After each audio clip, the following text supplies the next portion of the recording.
दुसरीकडे पुण्यातले गुंड गायवळ बंधू प्रकरणावरनं शरद पवारांच्या राष्ट्रवादीचे आमदार रोहित पवारांनी सरकारलाच घेरलाय। रोहित पवारांनी थेट मुख्यमंत्री फडणवीसांवर आरोप केले आहेत। यासोबतच सचिन घायवळचा मुख्यमंत्री फडणवीसांसोबतचा व्हिडिओही रोहित पवारांनी दाखवलाय। सुजय विखेंसाठी मुख्यमंत्री फडणवीसांनी सभा घेतली होती। या सभेत सचिन घायवळही व्यासपीठावर होता असा दावा रोहित पवारांनी केलाय। तर मुख्यमंत्री फडणवीसांनी सचिन घायवळचं नावही घेतल्याचं रोहित पवार म्हणाले। यासोबतच तानाजी सावंत यांचे पुतणे घायवळचे पार्टनर आहेत असा गंभीर आरोप रोहित पवारांनी केला।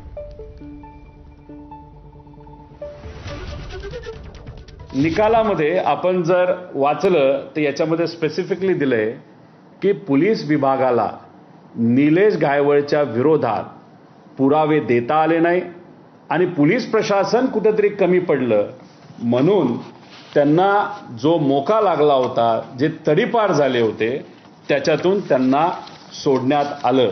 कोर्टात पुरावा न देता निलेश घायवळला तिथं तुम्ही मदत केली आणि मग तिथून जी तुमची मदत सुरू झाली ती नंतर पार ती मदत अधिवेशनामध्ये त्यांना घेऊन जाण्यापर्यंत पार तुम्ही मंत्रालयामध्ये त्यांच्या बंधूंना घेऊन बसला होता।